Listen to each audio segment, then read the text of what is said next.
Great, welcome.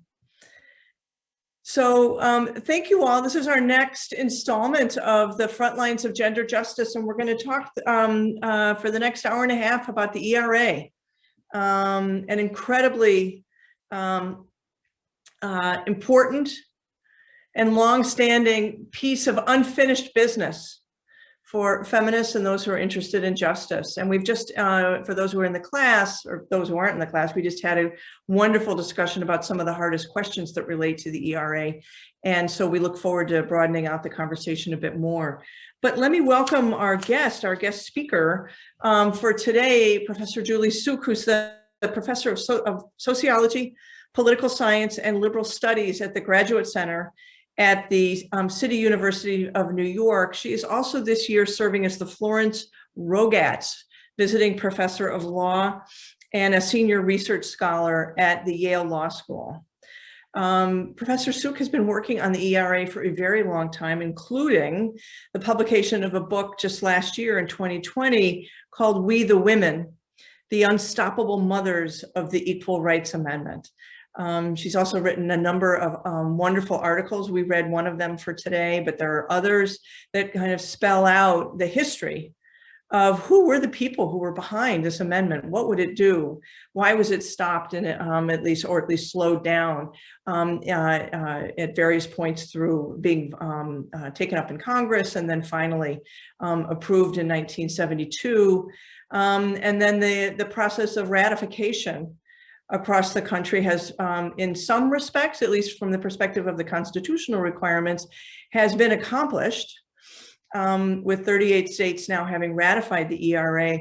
Yet we do not have the ERA formally in the Constitution yet. And so part of what we'll talk about are what are those hurdles to finalizing the addition of what would be the 28th Amendment to the Constitution. And then the even harder work of what does it mean? How will we make it mean something that represents a 21st century version of sex equality, not only a 1970s version of sex equality or earlier? So Professor Suk, welcome. It's wonderful to have you join us. And let me start out by asking you, how did you get interested in the ERA? You are one of the world specialists in this topic. Why did the ERA become such an important part of your research and advocacy work over the last number of years?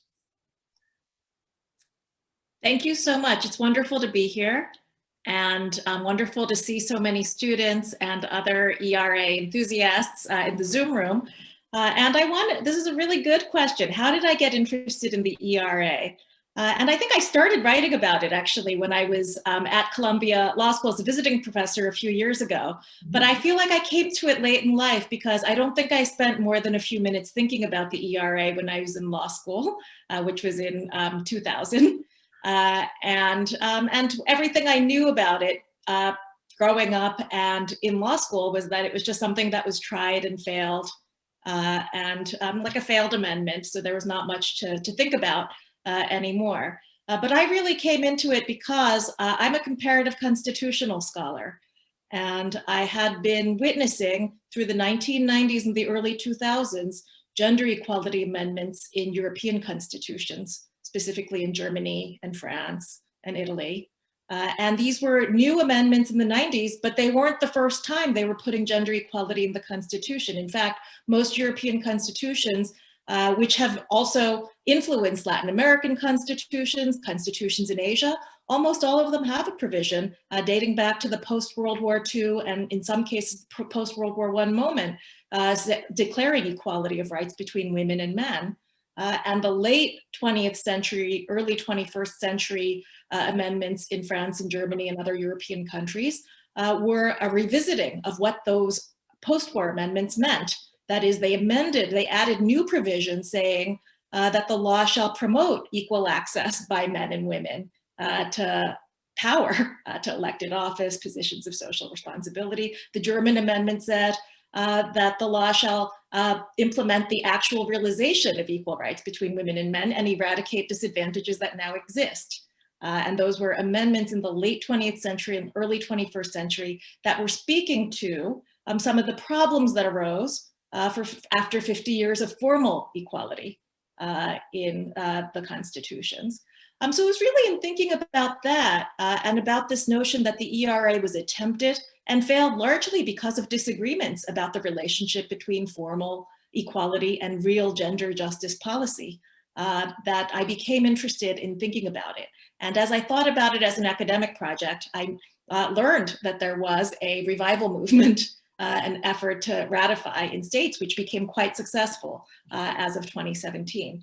And that brings us sort of to the present with the 38 ratifications. Right. Well, of course, as a symbolic matter, it's a humiliation, I think, an embarrassment for the United States to not have specific protections for against gender-based discrimination in the Constitution. But we don't have specific race-based protections either, except with respect to voting, just as the 19th Amendment protects against sex-based discrimination in voting. So why do we need the ERA? We have the equal protection clause of the 14th Amendment. It's been interpreted, time and again to apply to sex-based discrimination, including up to the U.S. versus Virginia in 1996, that even Justice Ginsburg felt in some ways really amounted to a kind of ratification or recognition of an ERA in the 14th Amendment. So why do we need a freestanding ERA or amendment protecting sex-based equality? Well, I would just start by saying that it is a feature, like a staple, just like free speech and freedom of religion, of most modern constitutions. And I think it is important to the democratic constitutional legitimacy of a modern constitutional engine. I mean, the lack of an ERA and perhaps related to the lack of an explicit protection against race discrimination, speaks to a much larger problem of American constitutionalism. We have one of the oldest constitutions in the world. We have one of the most difficult to amend, at least by formal amendment, which basically over-empowers judges to update the Constitution. And I think that has had some desirable outcomes during the Civil Rights Movement, and had also some very undesirable outcomes. And unfortunately, Article 5 of our Constitution doesn't empower the people in any way to participate in the formal amendment process. Article 5 is just about Congress and the states. So whatever dysfunctions you have that make Congress or the states less than democratic are going to carry over into whether or not people can seek inclusion in rights and actual equality through formal constitutional change. So part of my answer to your question is that I think part of the reason we need the ERA is that we need to update the Constitution in many ways. And this is just a beginning. Yeah. I mean, I know you were not the author of the language that appears in the bill that passed Congress and then now has been ratified by 38 states, but how do you feel about that language? If you were to draft it yourself today, knowing all you know, what would it look like? So I think that right now the language says equality of rights under the law shall not be abridged by the United States or by any state. Shall not be denied or abridged by the United States or by any state on account of sex. I think that the word sex today, when they wrote it in the 70s, might correspond better to what we mean by gender. And then the full range. I don't know if it would then be necessary to include everything we mean by gender, which could include pregnancy, it could include gender identity and sexual orientation. So one question is, and some people argue that even the word sex includes gender and all of those things, so it's not really necessary. But I think if we were writing it from scratch today, I would think that we would use the word gender instead of sex. But the other interesting thing, but this goes also to other features of our Constitution more generally, is that since the 1940s, by the United States or by any state, state action doctrine is written into the text of the Equal Rights Amendment by that language. And very interestingly, when it was introduced in 1923, the first sentence just said men and women shall have equal rights. And so if you think of that declaration as being parallel to the 13th Amendment's guarantee that slavery shall not exist, you could imagine writing it today in a way that just guarantees equal rights without simply saying it only binds the states and the United States. In which case you might have a much larger scope of constitutional rights against corporations who underpay women or otherwise discriminate and cause inequality.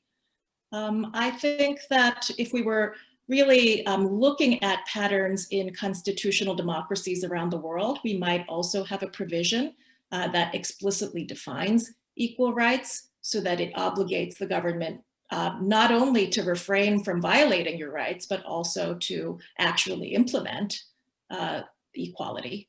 And you see language like that in the German Basic Law, the 1994 amendment to the German Basic Law.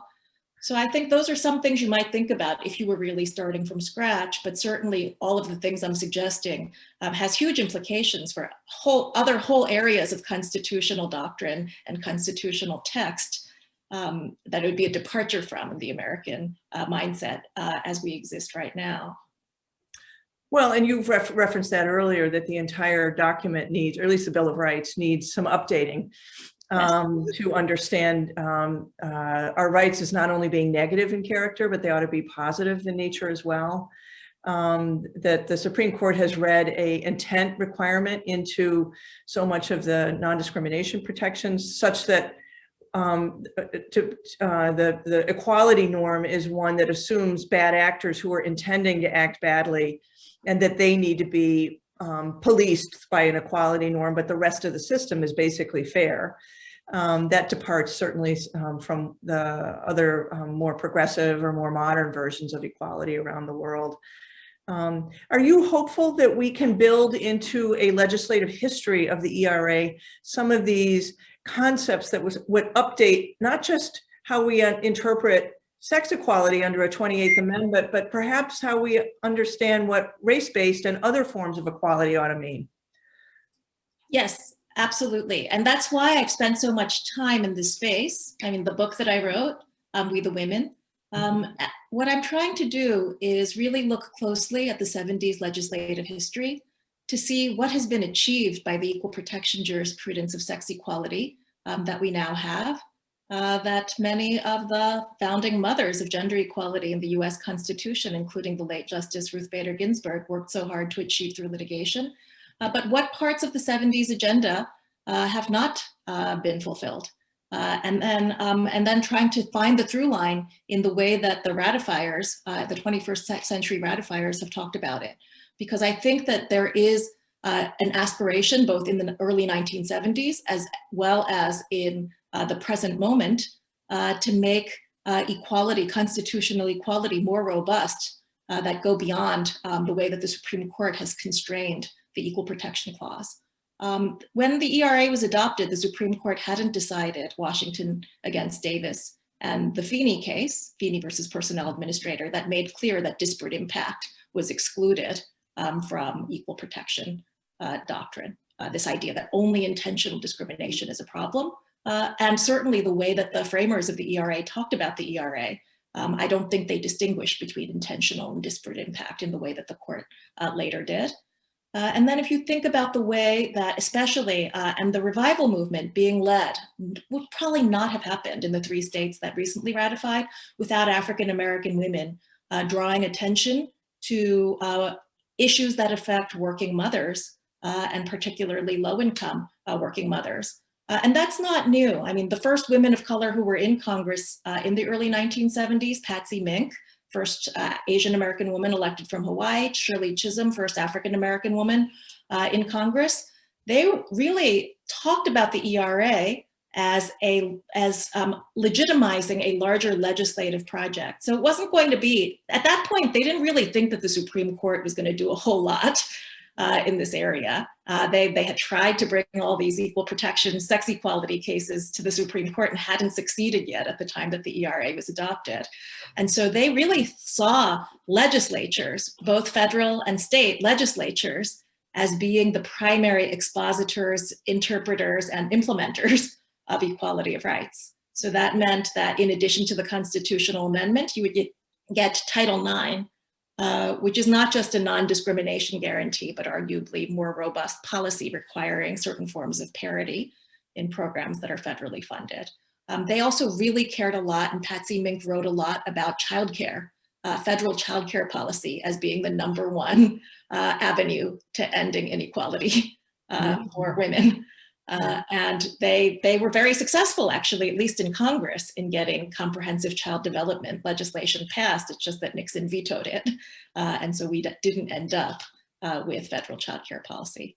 But then those aspirations are carried out in the 21st century ratifications as well in Virginia, Nevada, and Illinois. I look closely at the floor debates, the way they talk about the ERA needed because of unequal pay. And they're not saying they actually believe that the ERA is going to make Walmart's unequal pay policies unconstitutional. What they're talking about is having a constitutional anchor for legislation that they are then going to pursue, and they've actually lived it. They've done it. So in Nevada, Illinois, and Virginia, in the same legislative sessions or very close to the same legislative sessions, there's a flurry of legislative activity around the Pregnant Worker Fairness Act. Again, going beyond non-discrimination, requiring accommodations for pregnant workers. They're doing domestic violence, protecting workers who are maltreated by their employers because they're victims of domestic violence. Nevada did a legislation like that shortly after they ratified the ERA.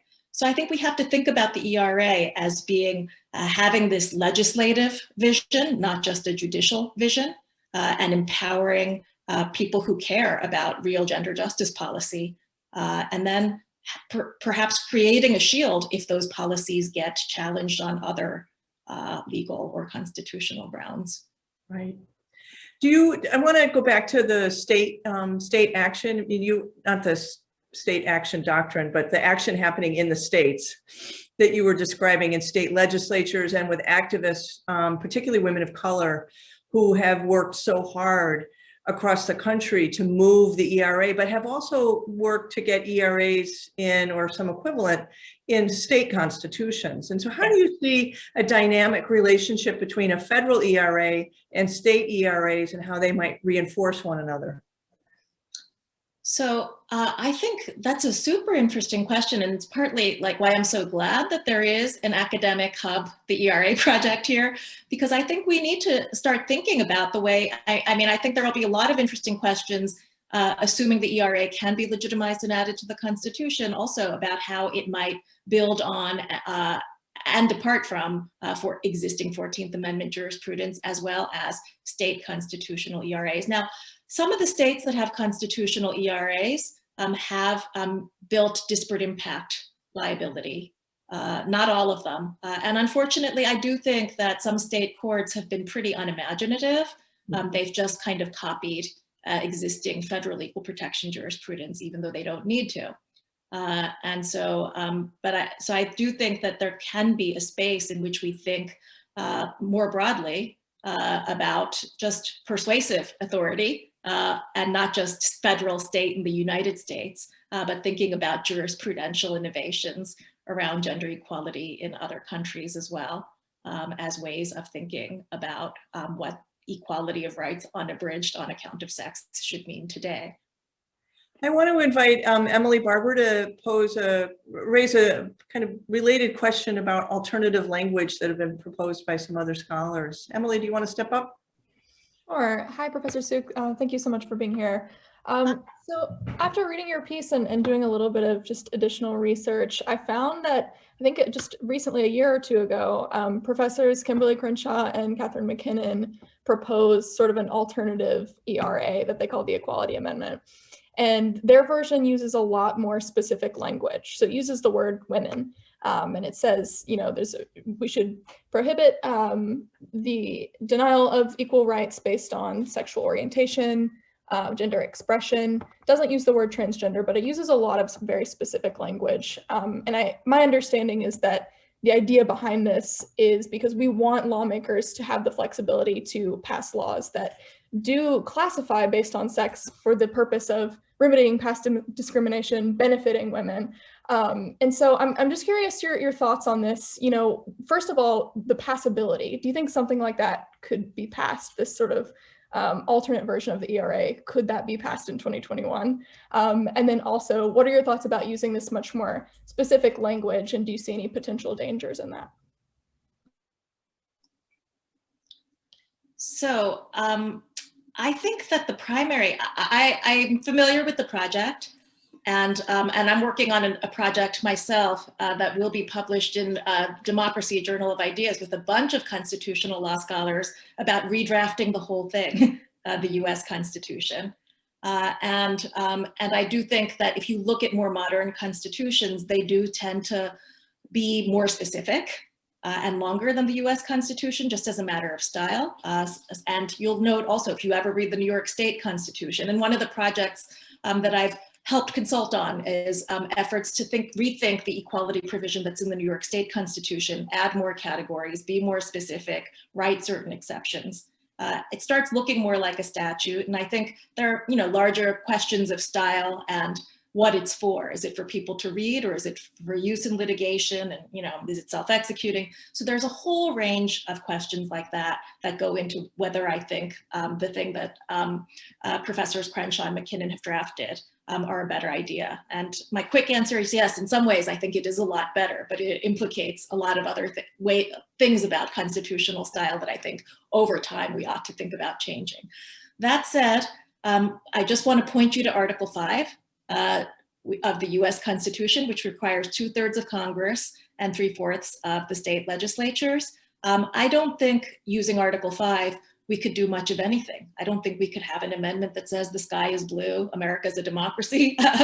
I just don't, I think that the current polarization in Congress makes it kind of unimaginable. And I should just remind everyone that we have not had an Article 5 amendment since 1992. I was not even old enough to vote in 1992. And that the amendment that we got in 1992 was written by James Madison in 1789. It took 203 years to ratify that. So if you discount that, that's like a really old amendment. Prior to that, the last amendment that we had under Article 5 was 1971. The last time Congress actually passed something that was then ratified by 3/4 of the legislatures. And I think that's just an indication of where we are in terms of polarization and congressional dysfunction, as well as some dynamics in state legislatures right now. So I think as long as we keep Article 5 as our rule of recognition or our procedure for changing the Constitution, I don't think anything newly drafted has much of a chance of success.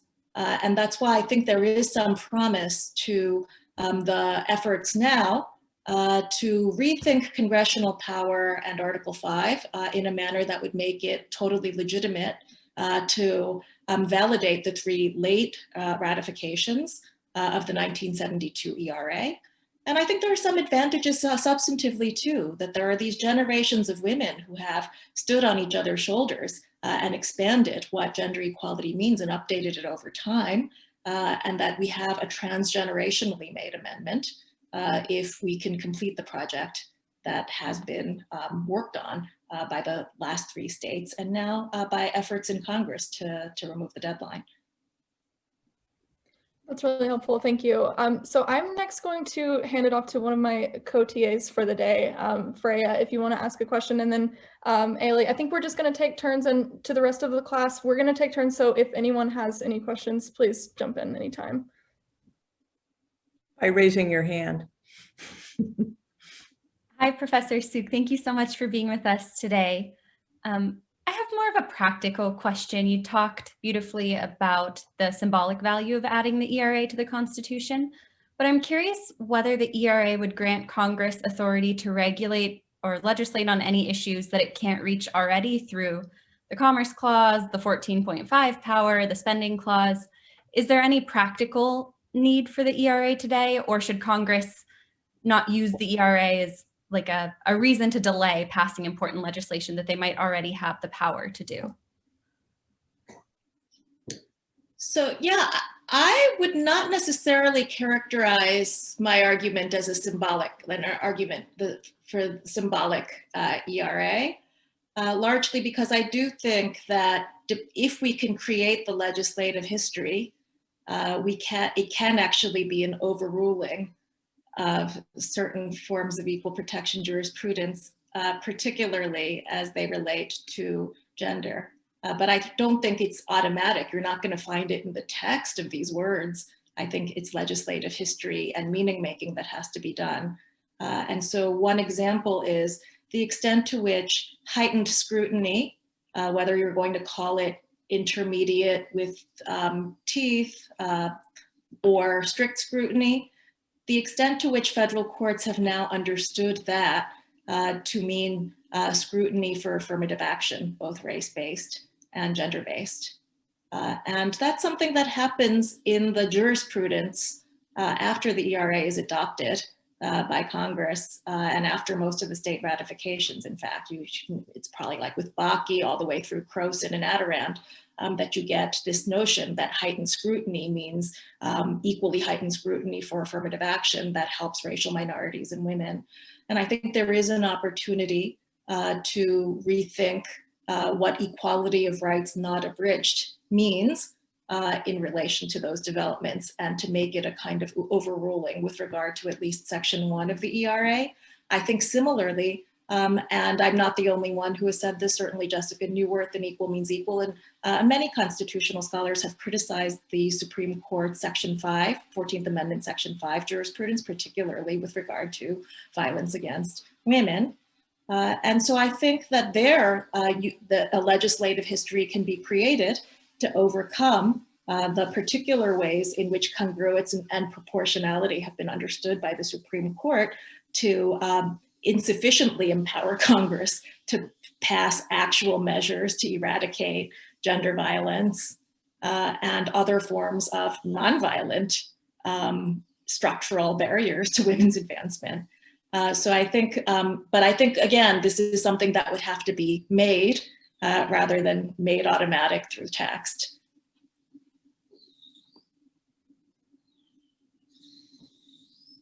Freya, you want to hand it off to Ailey? Yeah, go ahead, Ailey. Thanks, Freya.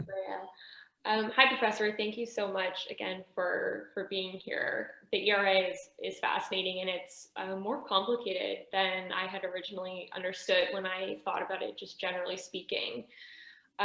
One of the concerns that some of us in the class have raised is about the role of the conservative courts if the ERA were to reach the Supreme Court, or even some of the federal courts, if they tend to lean a bit more conservative. And you talk in the article about how there's an argument that courts almost shouldn't really get involved, but in the event that that does happen, do you have concerns about that? And if you don't, maybe you could speak about some of the other, if there's any opposition that you've heard that you found compelling to the enactment of the ERA. Yeah, absolutely. So I think certainly the way that we think about the ERA as it's shaping up now has to be in the context of the judiciary that we currently have. And there are two potential sets of issues. One has to do with just the process by which the thing gets legitimized. So is it like, what's the likelihood? There is pending litigation right now in federal court in DC in which the 3 states that recently ratified are arguing that the deadline doesn't bind the states, and therefore the ERA is ratified, therefore the archivist should add it to the Constitution now. And one question is, how likely is the current sitting federal judiciary to buy that understanding of Article 5? And then secondly, assuming that it gets legitimized and added to the Constitution, what does equality of rights mean today? And there are certainly many members of the federal and even state judiciaries who would take a totally formal, strict scrutiny, anti-affirmative action view of what those words mean.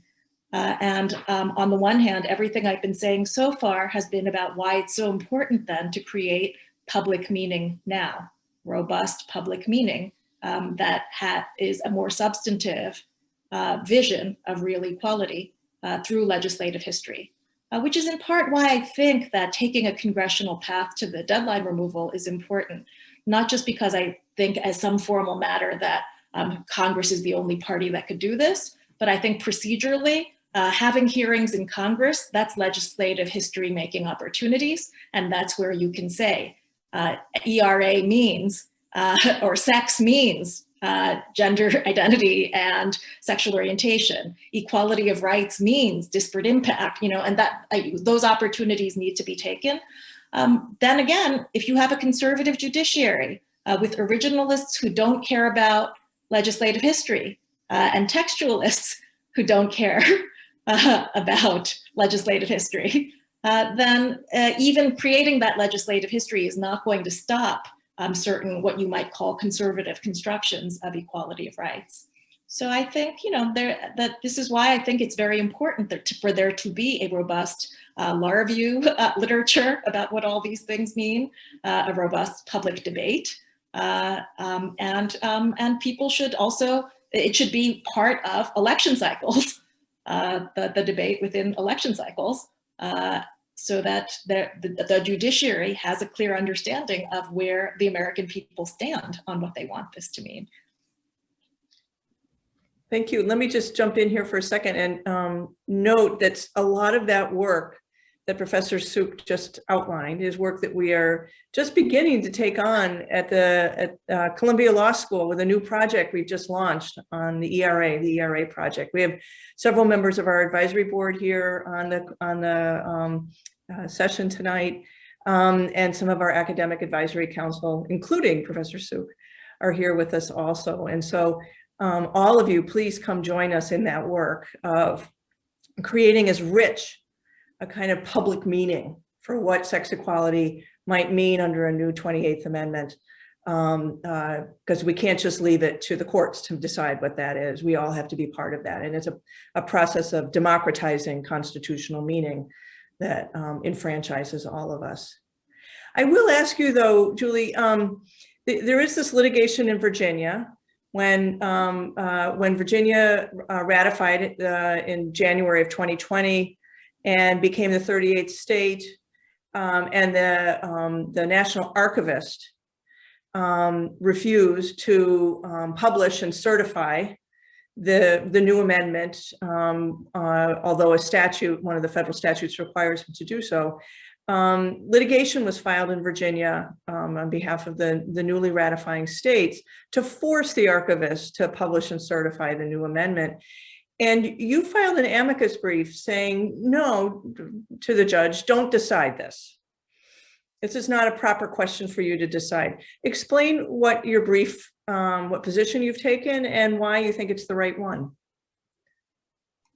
Well, our brief was in support of none of the parties to the litigation, and it was really based on a reading of Supreme Court precedent. There isn't a lot of it, but Coleman v. Miller, which was decided in 1939 with regard to the proposed child labor amendment, said that it's a political question that's unreviewable by courts.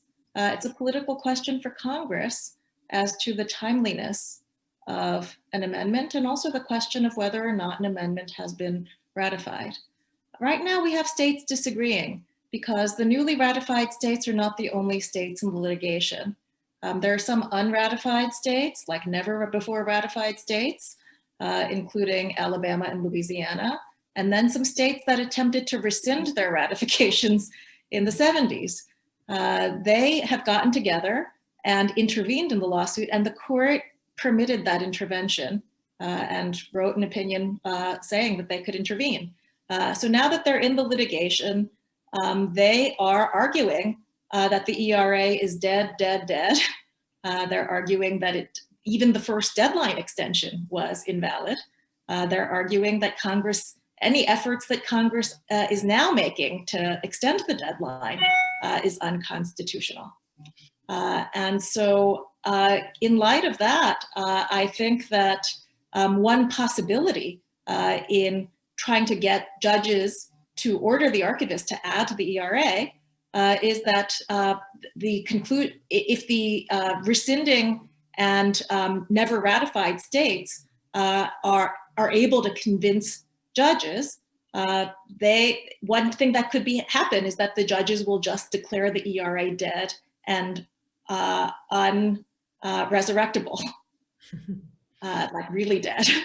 And I think that it's actually much better for the political process to play itself out. So if Congress removes the deadline, I think many judges, even judges that may not be huge fans of the ERA, would defer to Congress because doing so would be consistent with what precedent that we have written by the Supreme Court on questions of timeliness and questions of rescission as well. Thank you. Emily, you want to jump back in? Sure. So, Professor, you touched on this earlier, just sort of the polarization of Congress right now. I think we're all very aware that the Republican Party of the 1970s is not the Republican Party of today. But in your piece, you write that in the 70s, the ERA had, significant bipartisan support. I think you call it a really broad coalition of women lawmakers. So I'm just curious, in your view, do you think the Republican Party has moved to a place in 2021 where there's not really room for the folks who run as Republicans to support the ERA? And I'm also curious that at the state level, these last 3 states to ratify, were there conservatives who were pushing for the ratification? And will there be, to your knowledge, anyone in Congress who is going to be open to extending the deadline? So every recent state that ratified would not, I don't think it would have happened if it were purely partisan. There were Republicans in all the states that recently ratified, including some who were quite vocal, like Stephen Anderson in Illinois. And so I do think it's really important that there be some Republican support. And in Congress, there is Republican support. I think in the House, so the House voted last year to remove the deadline. And I can't remember the exact count, but I think there were at least 10, if not more, Republicans in the House, even though those votes weren't necessary to get a majority in the House. In the Senate, Lisa Murkowski is one of the primary co-sponsors of the Senate deadline removal bill. Susan Collins has always been a supporter. The other interesting thing is that Cynthia Lummis, newly elected senator from Wyoming, when she was in the House, so she was in the House many years ago, and then I think gave up her seat because for personal reasons, and then ran for the Senate this year and got elected. But when she was in the House, she sponsored an ERA resolution with Carolyn Maloney. So I don't know. I mean, I don't know if she still supports the ERA. I don't know if she supports the ERA deadline removal as opposed to other strategies. But I don't think it's impossible for Republicans to support the ERA. And I think that the activists on the ground who are working on it are not partisans. I mean, they're really trying to work, both political parties, in supporting what they think is a pretty unassailable principle, gender equality in the Constitution. Freya? Freya? Thank you. Still on the topic of Congress and the current Congress right now, I'm wondering if there's any precedent for making sure that the most recent legislative history is the one that courts would take into account. You mentioned in your piece how the ERA has a unique history where it has its 1970s legislative history, its drafting history, and now contemporary Congresses trying to ensure that it's interpreted more broadly. Would this be completely a novel issue for courts faced with whether to use the 2021 history? Well, I think there are a lot of different philosophies of constitutional interpretation on the court as well as in the scholarly community. But I think even originalists are very interested in the original public meaning of a constitutional piece of the Constitution or even a statute, or at the time that it was adopted, or with regard to the Constitution, they often think about at the time that it was ratified. Now with the ERA, what's weird and unprecedented, of course, is that we have a very long construction zone because it was ratified by 35 states between 1972 and 1977. Some of those states ratified before Frontiero versus Richardson. Some of those states ratified after Craig v. Board. So there are these different. And then we have states that ratified after United States versus Virginia, the 3 most recent states. And we have ways that the three most recent states were talking about why they were ratifying totally different from it. In Virginia, we have a transgender legislator standing up during ratification debates and saying equality of rights unabridged on account of sex necessarily has to include sexual orientation and gender identity, you know? And so I do think that even those who subscribe to an originalist perspective do care about a meaning at the time of a public meaning at the time of ratification. And so if we think of ratification as being between 72 and 2020, then the evolution of the meaning would come into play. There are others who don't care about original public meaning at the time of ratification and are more interested in understanding the Constitution as a living and dynamic and evolving set of words. So I think there's many different approaches to interpretation, but this is another reason why I'm so grateful to Katherine and all the advisory board members who are getting the ERA project started at Columbia, because I think that these questions are questions that constitutional scholars have been arguing about and writing a lot about in other areas of constitutional interpretation and history for quite a long time. And I really think it is actually important that we engage them rigorously in this context, given the very unprecedented and unique trajectory of a transgenerational amendment. Thank you. I want to draw in one member of our audience who's also on our academic advisory board, Professor Penny Andrews, who, among many other things, is an expert in the South African Constitution, which is very often held up as a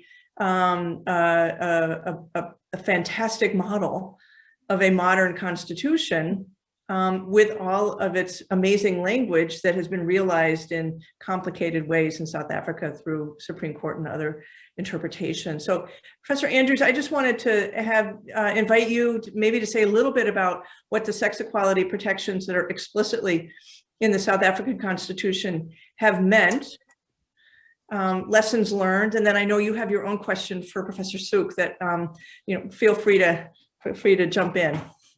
Thank you, Professor Franke. Yes, this is a fascinating discussion, Professor Sook, and there's some really interesting questions. With South Africa, it's interesting, the constitutional project and the provisions in the Constitution, specifically around gender equality, sex equality, so much deeper, more advanced. And the first thing, I think the reason why we have the protections in the Constitution in the way that it is because of the process of drafting the Constitution, where the women realized right before the drafting that the men are sitting around the table and racial equality is going to take absolute precedence and gender equality will be disregarded. So it was a very, very interesting sort of coalition of women across racial, party, philosophical lines. So I think, and I wanted to sort of, this point that you raised earlier about getting who in the Republican Party, I forget who asked this question, but who in the Republican Party we can get on board. I was thinking that there should be some male senators who should be on board. You mentioned female senators, but I think from my perspective for the ERA, we've got to get more men on board to actually take some solidarity positions, not necessarily leadership. The second thing is that there's no state doctrine in South Africa. The Constitution applies vertically and horizontally. So private action as well as public action is, unconstitutional, and the Constitution recognizes that discrimination is embedded in private relationships more than public relationships. So we can see that's why we have such difficulties in this country, despite the commitment to some form of gender equality.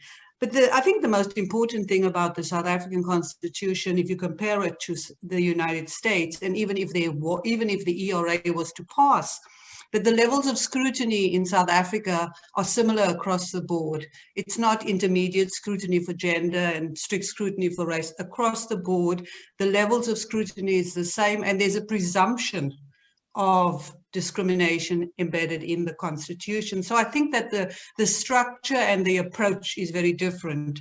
And I think there's lots to learn. And then also points of departure. But I don't want to obviously dominate the discussion about South Africa, just to raise these points of comparison. I think the biggest question, and I think that Emily raised this point as well as I think Ali. So Emily raised the point about the purpose. What purpose would the ERA serve today? Would it be symbolic? And I do think that, you know, if we put all our energy and we're successful and the ERA is passed, this is a question that the South Africans also have to confront. You know, we have all the legal structures in place. How do we change the cultural conditions? And I think, as you know, #MeToo is just a reminder of how, despite laws on the book about sexual harassment, etc., there's really not legal change has not necessarily transformed into cultural change. So I think that's the question that South Africans confront, because we do have a wonderful constitution and a jurisprudence that's really quite impressive, that reifies substantive equality versus formal equality, and yet we still have serious problems of gender equality in the country. So I hope I haven't taken up more time than you've given me, Katherine. Not at all, but I know you also had a question you wanted to pose. Yes, the question I wanted to, it was, as I said, with the question of, it was raised, Emily raised the question, and Ali as well. Firstly, the question about the ERA today, what purpose would it serve? Why? If you want to put all the energy into, and I'm not saying that we shouldn't, I think it's a great, it's great to do this. Would there be thinking about other ways that Congress could, you know, Emily mentioned the Commerce Clause and other powers under Article 1. For me, I suppose at this point, the process is so important. And that's why I love the project that you're doing at Columbia and your work, Julie. I think that the educational function is very, very important. And so I suppose, I guess for me, what I want to ask you, in this polarized country, how are we going to think about how do you envisage some way to get women and citizens or people who are not on board to, you know, to support this, because ultimately that, you know, we have to get there. And then the second is are we constitutionalizing a political problem again and then taking it to a conservative Supreme Court? I mean, we look at what's happening with, you spoke about, you know, the race equal protection, some of the problems we have. Won't we just be taking a bunch of problems around gender equality and taking it to a Supreme Court that's not sympathetic? Julie, do you want to take it? Those are big questions. Thank you. Those are huge questions. Thank you. So Penny, I was really fascinated in what you were saying about the Constitution in relationship to cultural change. Because in the work that I've been doing over the years, it's been really fascinating for me as a lawyer by training and law professor to talk to many activists and non-lawyers who are so committed to spending all their days and nights thinking about how they're going to get this into the Constitution. And often I think that the activists' ERA is actually different from the lawyers' ERA. And I think that's something we need to understand. And if you think about Ruth Bader Ginsburg, she always gave these speeches about how if there was one amendment she could add to the Constitution, it was the ERA. And she did not actually believe, after United States versus Virginia, which she wrote herself and all the cases she litigated and won, she did not actually believe that the ERA was necessary to create legal changes that couldn't be achieved by equal protection. But she thought that the ERA was necessary for the cultural change. She said she wanted her granddaughters to take out their pocket constitutions and be able to see that that provision was there. And I think that is something, and I think, and I've sort of resisted the characterization of this as merely symbolic, because I think it's not merely symbolic, because it creates a politics of legitimization that has real effects in the world. And to me, part of my project in telling the stories of all the women who made the ERA over 100 years, the project is letting people know that we actually do have an ERA. Some people call it the de facto ERA. This is RBG's equality jurisprudence. So we have a lurking ERA, but we've never called it a formal amendment. We haven't put it into the pocket constitution so that boys and girls, people of all genders really, kids of all genders, transgender can look in the Constitution and see it there. Most people get their constitutional law from reading this, not from reading United States versus Virginia, and parsing what it actually does as law. And so I do think that the cultural change, and then it empowers people. So it's through ratifying the ERA that I think certain women in state legislatures, as well as men who share their agenda, have been able to then boldly pass other forms of equality promoting legislation, including pregnant worker fairness statutes. And I think that is also the key to overcoming some of the polarization. One through line that you see from the 70s to the present is a concern with social reproduction. And you could call it motherhood. You don't have to. We could degender the way that we talk about it. But the idea is that women have often faced inequalities historically because of their role in both biological and social reproduction, and because of the social arrangements and public policy arrangements made around that assumption, often falling into stereotype. And I think there are ways in which anti-discrimination law have dealt with that, but have not led to changes in infrastructures and changes in culture accompanying the changes in infrastructure. And I think that to the extent that there is I think both feminists and social conservatives want it easier for people to bear and raise children, want it to be not as expensive and difficult and economically disastrous. And I think that is one issue, and that's why you're seeing pregnant worker fairness acts being passed in red states as well as blue states. And I think those are the areas in which there could actually be common cause amongst liberals and conservatives on a gender equality amendment. Thank you. Thank you. I've got 2 hands raised, and I'm going to encourage everybody else who has a question to raise your little hand. And by that, I mean, if you go down to the bottom of your screen where you see reactions, little smiley face with a plus sign over it, you'll see the raised hand function there. So that'll be the best way for me to know, for us to know that you have a question.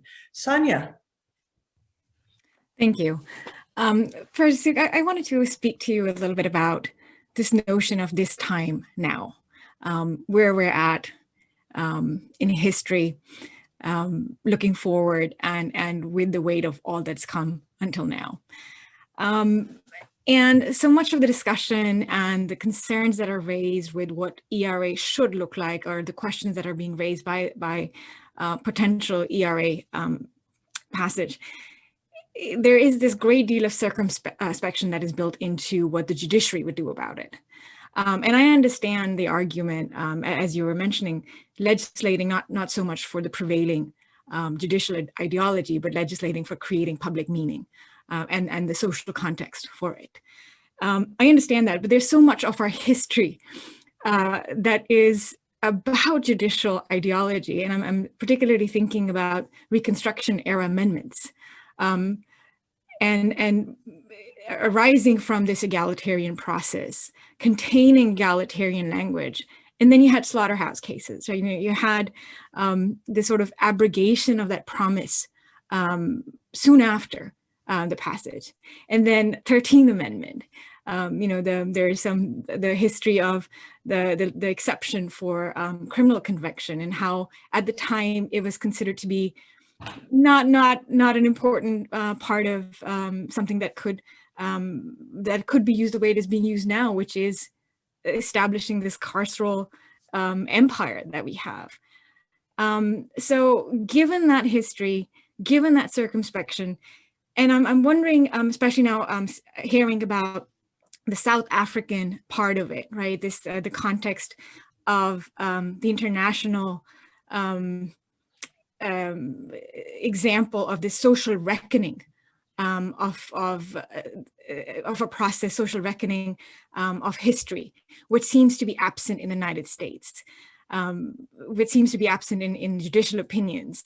We don't have Albie Sachs. We don't have, that kind of acknowledgement of our history. And I'm wondering if whether you see, going back to where I started, which was where we're at right now, there is concern about polarization. But do you consider this polarization to actually maybe not be a bad thing, in the sense that it's breaking away this notion of American exceptionalism? Are we finally at a place, everything that's happened in the last couple of weeks even, where we're at this place to reckon with our history, and allow for a more positive liberty language, such as the German basic law that you mentioned? Is there room for that now because of what's happening?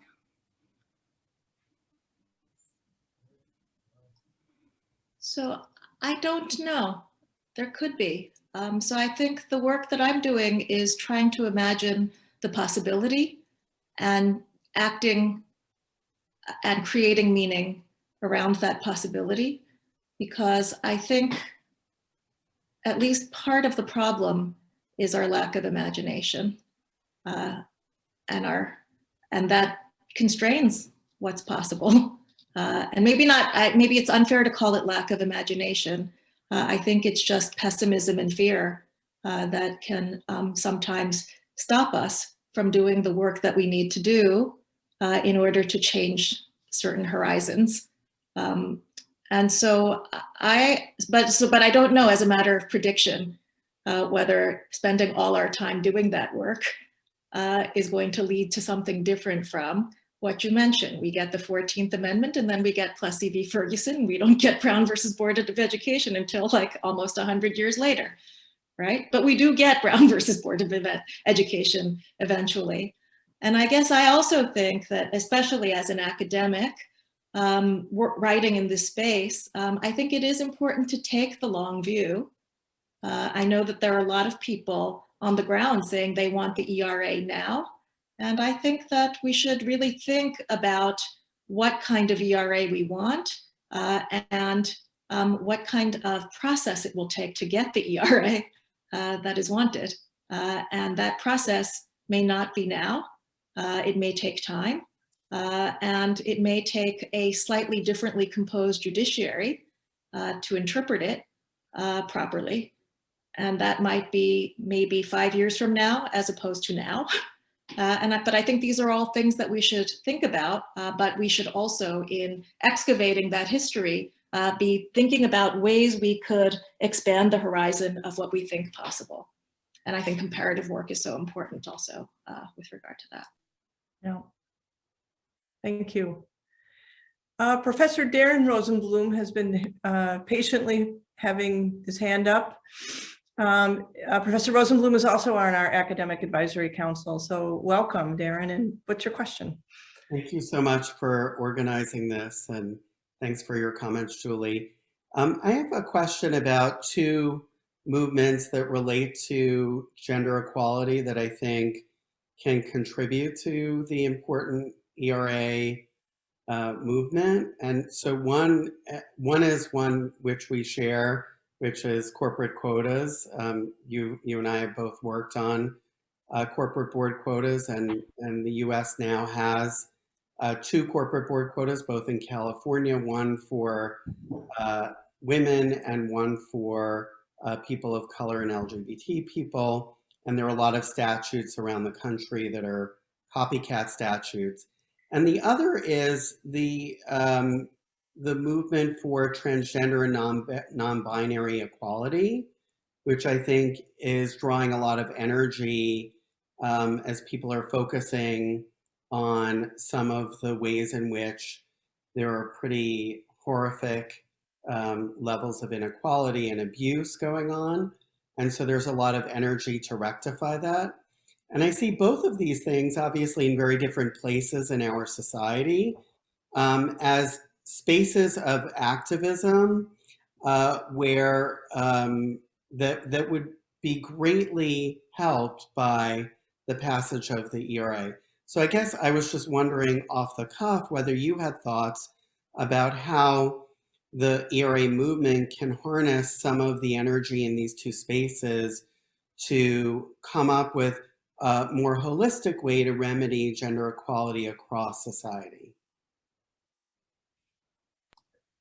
Well, thanks so much for that, Darren. So With regard to the corporate board piece of it and the California law, I just published a piece on the University of Virginia Online about Polly Murray, who is a pioneering African-American civil rights advocate and also the intellectual architect in many ways of RBG strategy. She testified in favor of the ERA before the Senate Judiciary Subcommittee in 1970. And the way she distinguished between ERA and equal protection, because she was doing a lot of the equal protection gender work, with bringing intersectional concerns in, but she thought that the Equal Rights Amendment was more fundamentally about equal power and about fighting dangerous imbalances of power that could easily lead to abuse of power.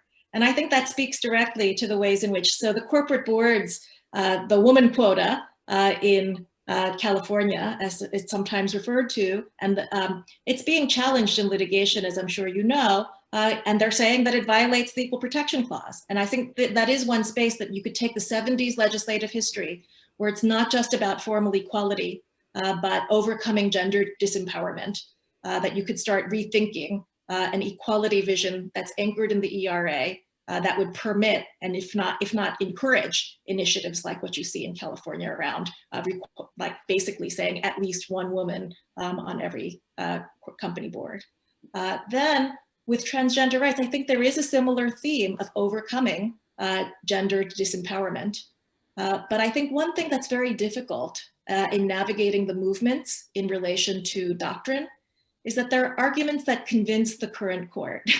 And so if you think about Bostock as a great victory for transgender rights, that victory comes in the form of textualism. Neil Gorsuch's textualism, and it sometimes seems to say that taking sex into account is necessarily discrimination in violation of Title VII. And if you take someone's gender identity into account, you're taking sex into account. That sounds very much in formal equality.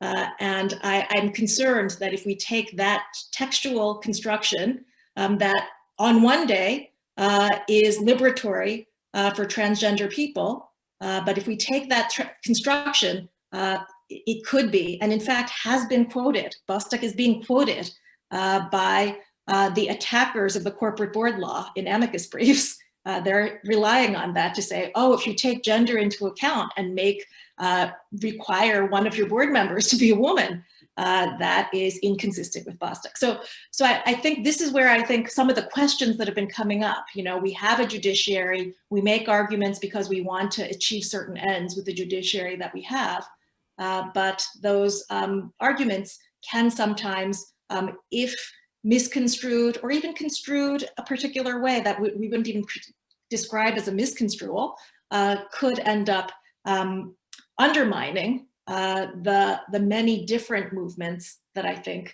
are coalescing around the ERA. And I think that's another reason why it's so important for scholars to kind of facilitate the cross-doctrinal and cross-movement conversations. I just want to echo what Professor Suk just said and relate it to the court's jurisprudence around sexual orientation-based equality. It's so thin in its reasoning. Whether we look at Lawrence versus Texas, which was the Supreme Court's case that found sodomy laws in some circumstances to be unconstitutional, or Obergefell, these decisions have not had legs, right? They have not been particularly useful in the next litigation to sort of come up with a more expansive idea of equality or freedom. Justice Kennedy was very much interested in liberty and freedom, and contrast that with the Indian Supreme Constitutional Court's ruling in the sodomy law challenge there. The opinion is so rich. There's so much to work with there about Indian culture and how these laws were in consonant with Indian culture, but also had the ability to, for the next case, soaring language to be used in the next case to expand rights rather than just for us to get ours and then go home having won. And it's something that I hope with this process of the ERA that we can do is just talk about what it means to be rights holders in a broader, more expansive way, which is also tied to what it means to be a citizen. If you haven't read the Indian Supreme Court case, in the sodomy case. It's beautiful. I would say, to go back to Professor Andrews' comments earlier, the Constitutional Court in South Africa also has a more expansive idea of freedom and citizenship, necessarily resting on an idea of equality. Doesn't always cash out the way one would like, but at least the language is there. But Anives, you've been wanting to speak for a bit, so please. Yeah, I just wanted to add or sort of echo what has already been said. But first of all, thank you so much, Professor Suk, for your time. My question is that I understand the need for codification of ERA and the utility that it brings in terms of mandating what is required and push or nudging the society towards sort of a positive direction. But the other utility I see with ERA is the scope of positive discrimination or the positive action that state can do through that. But like drawing a comparison from the Indian Constitution as being an Indian, so there's an explicit mandate given under the Constitution to make those provisions. But the current wordings of the ERA, do you think are sufficient enough to enable the legislators to do those positive discrimination or have that leeway to make those changes or bring in those legislative actions? So I just wanted to know, is the present wording enough to do that? So I don't think that the present wording by itself is ever enough to do much of anything.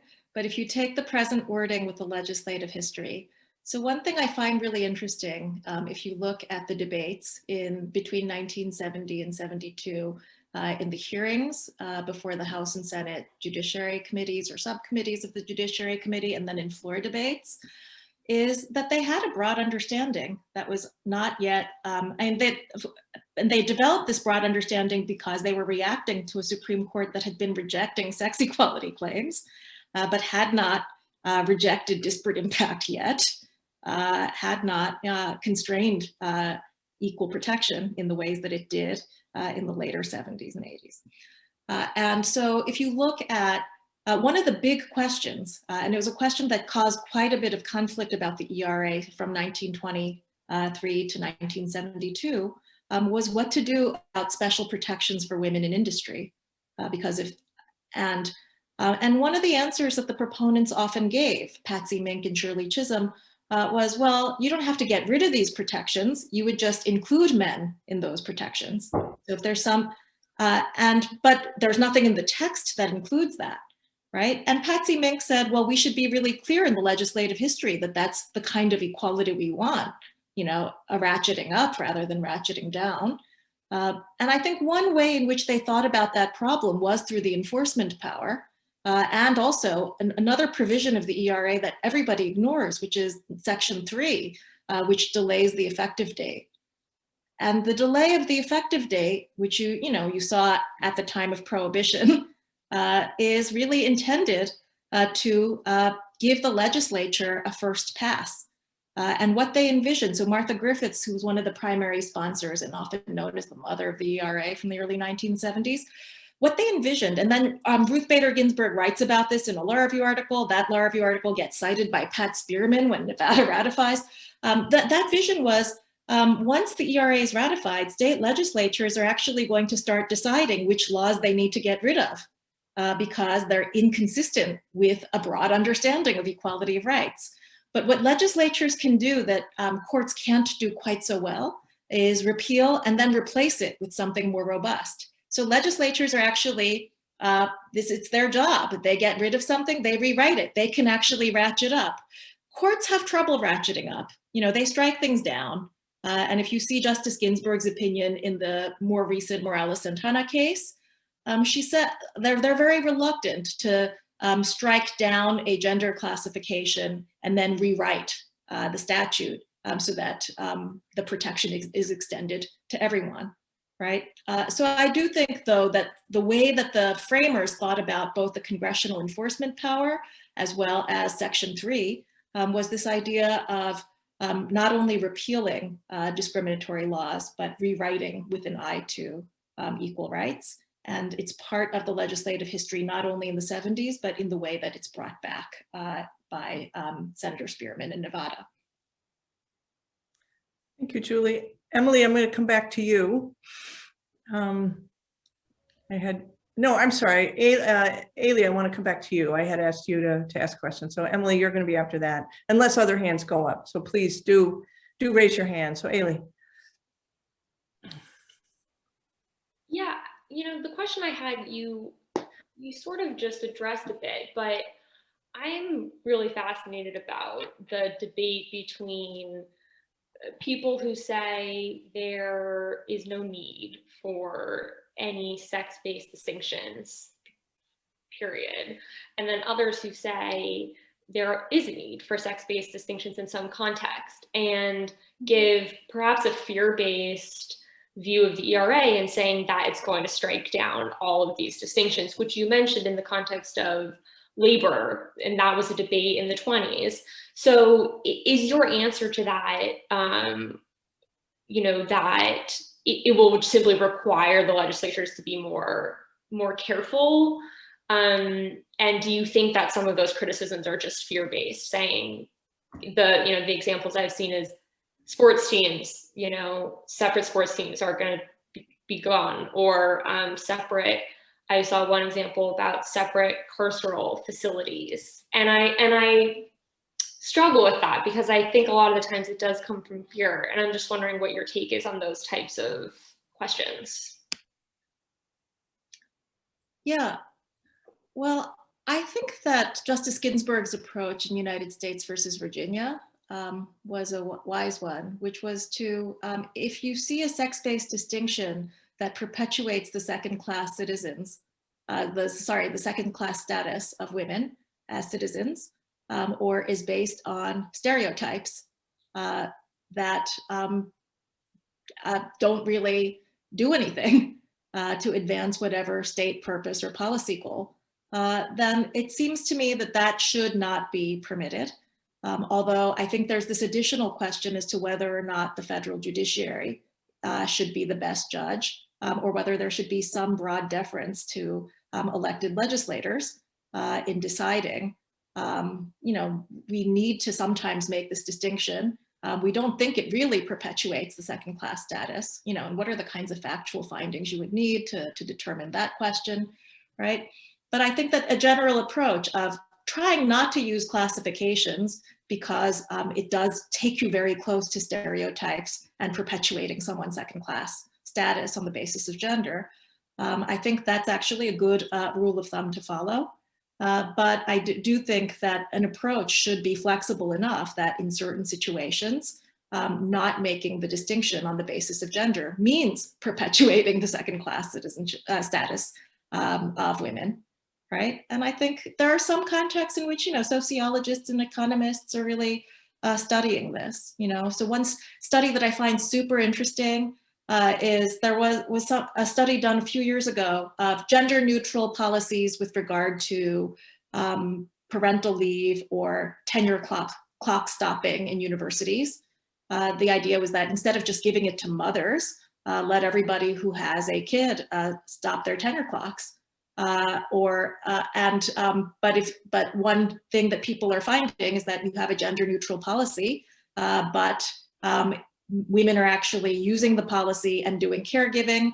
Men are stopping their clocks and producing a lot more scholarship that ends up making the tenure standard harder for women. You see fewer women getting tenure, right? If you have studies, factual findings that suggest that being gender neutral is actually exacerbating the gender inequality problem, that's a good reason to take gender into account.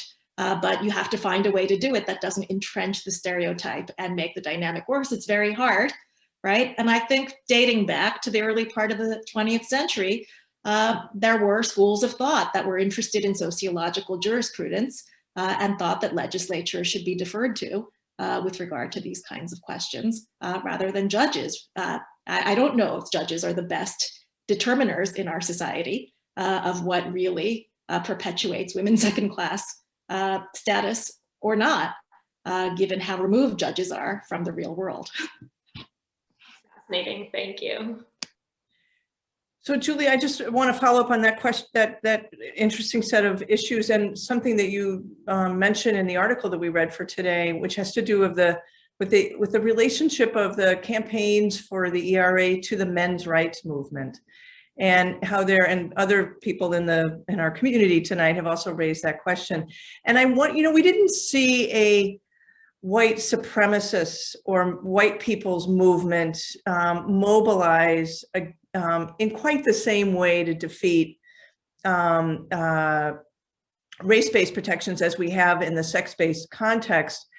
But particularly given the innovative, or at least interesting, strategy that Ruth Bader Ginsburg used in her early litigation of using male plaintiffs in order to dismantle certain forms, to build a kind of chain of sex-based equality in the law.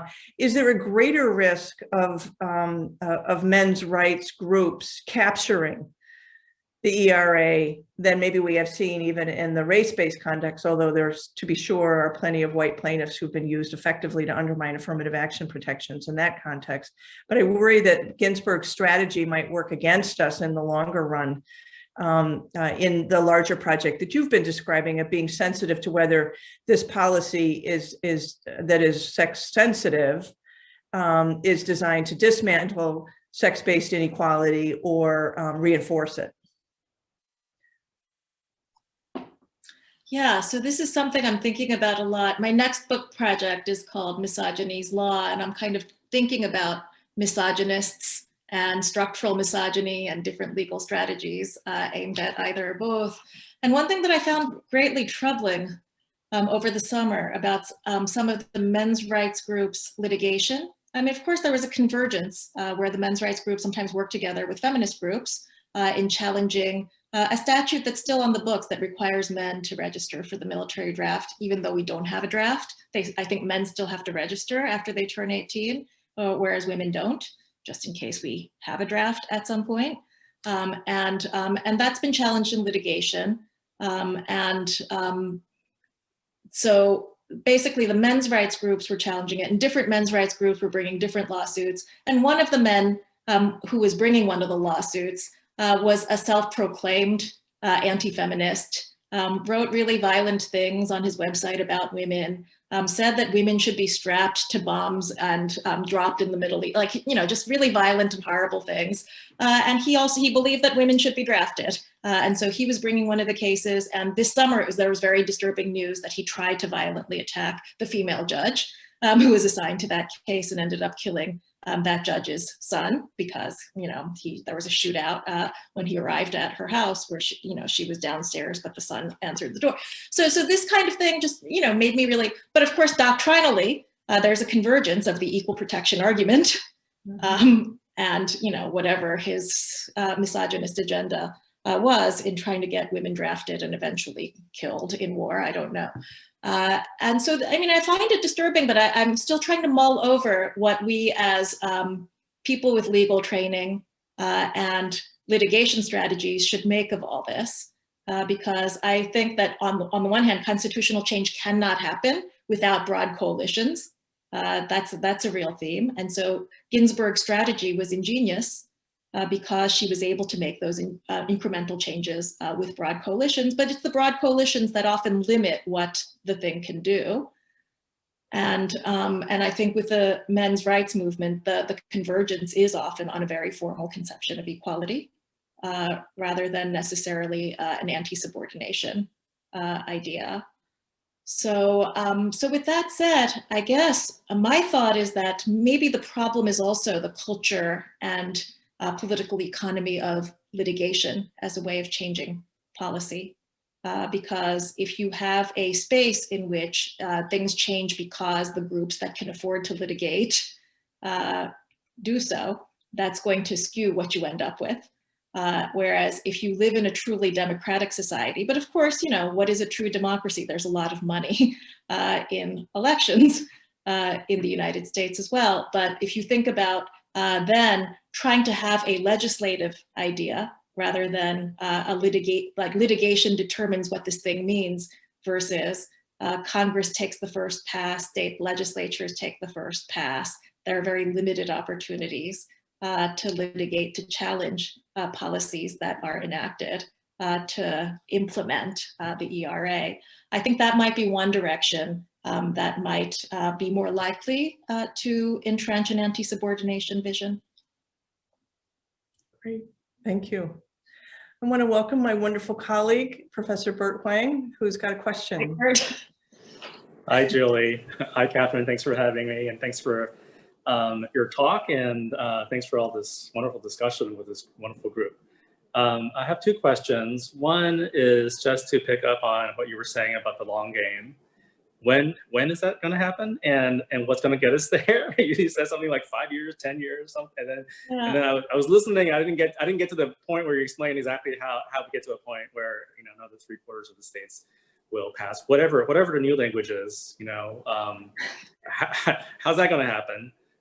The second question is about that language. Okay, and this I think picks up on your observation of what people look at is the text of the Constitution, especially non-lawyers, and they're not going to look at VMI. They're going to look at what does the amendment say. So let me push that just a bit further and suggest that they're not even going to look at what the amendment says. There's going to be some catchphrase in it, right? When we think about freedom of speech or free speech, people think Facebook can't block what I say because I have a freedom of speech. Well, Congress shall pass no law. Things are lost in the translation to the public understanding. And, you might think of Heller as kind of like apotheosis in the judicial realm of a mistaken idea of what a right to bear arms means based on, what the language seems to say to maybe laypersons. So, especially given, I think, what you were saying, in response to Sonia about, we get an amendment passed and then the courts don't necessarily do the right thing with it. It might become quite important what the popular understanding is. So, what's the catchphrase? Like, what's the language you would put in this? Given what you were just saying about anti-subordination, anti-stereotyping, all these complex ideas, what's the catchphrase that's going to hold that in a way in the public imagination that isn't going to, I'm talking like 3 or 5 words, right?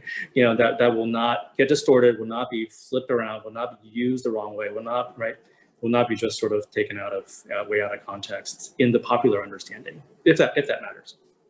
So great. I think the popular understanding is being made by the activist groups. I think one thing I've seen is put women in the Constitution.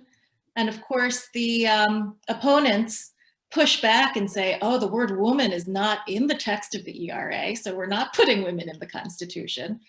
But I do think that it is about putting women in the Constitution, and that's what the project is about, because we've talked about the many ways that the ingenuity of lawyers have made it possible to achieve some of the goals of the ERA without getting the ERA textually added to the Constitution by continuing to litigate under the Equal Protection Clause and having some of the bad precedents overruled over time or eroded.